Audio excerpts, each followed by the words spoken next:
بسم اللہ الرحمن الرحیم۔ السلام علیکم۔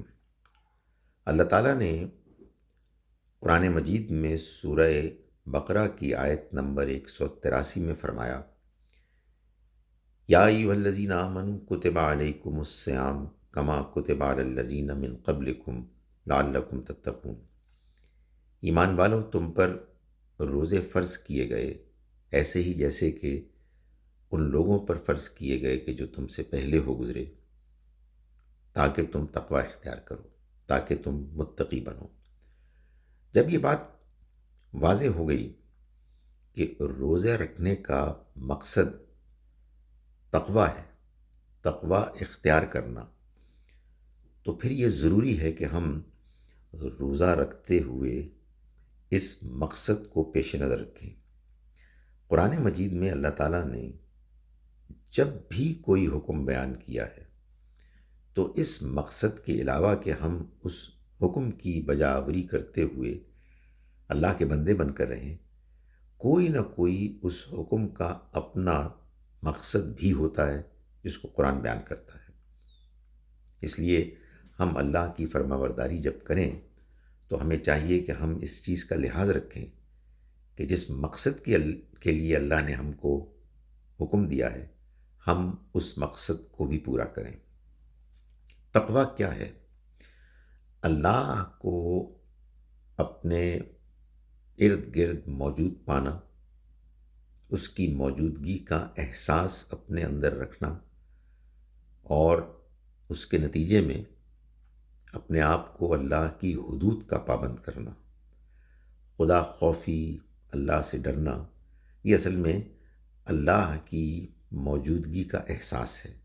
اس بات کا احساس کہ ہمیں اس کو جواب دینا ہے، اور پھر جب یہ احساس پیدا ہوگا تو ہم آپ سے آپ اس کی حدود کو اختیار کریں گے، اس کے اندر رہیں گے۔ چنانچہ جب ہم روزہ رکھیں تو ہمیں ہمیشہ اس بات کو پیش نظر رکھنا چاہیے کہ ہم اللہ کے حکم سے روزہ رکھ رہے ہیں اللہ کو راضی کرنے کے لیے اور تقوی پیدا کرنے کے لیے۔ روزے سے تقوی کیسے پیدا ہوتا ہے؟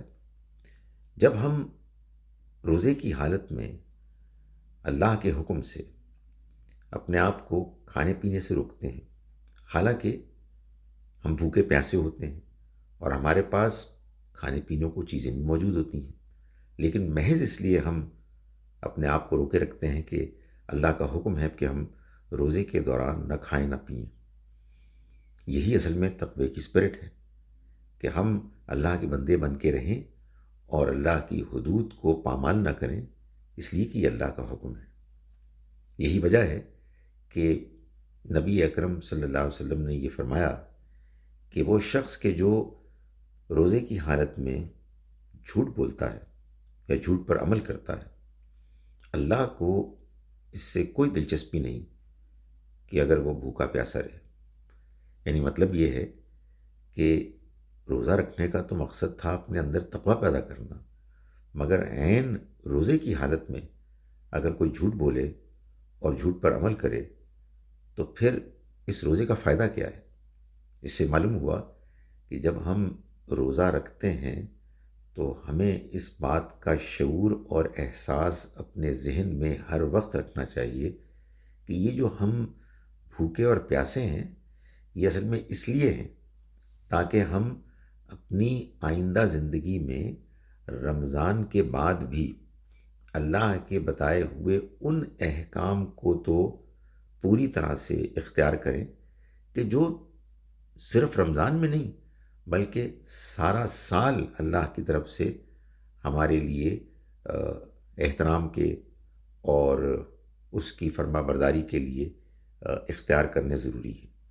سو ہم کو اللہ تعالیٰ نے 29-30 دن تک کی اس تربیت کی ایک اپرچونٹی دی ہے، موقع دیا ہے کہ ہم اس سے گزریں اور اپنے اندر یہ تقوی پیدا کریں۔ اللہ تعالیٰ ہمیں اس بات کی توفیق دے کہ ہم اس رمضان کے مہینے میں جب روزے رکھیں تو روزے کا اصل مقصد یعنی اپنے اندر تقوی، پرہیزگاری اور اللہ کی حدود کی آشنائی، اس کو لازماً ملحوظ رکھیں اور اس کو اختیار کرنے میں کامیاب ہوں۔ السلام علیکم ورحمۃ اللہ وبرکاتہ۔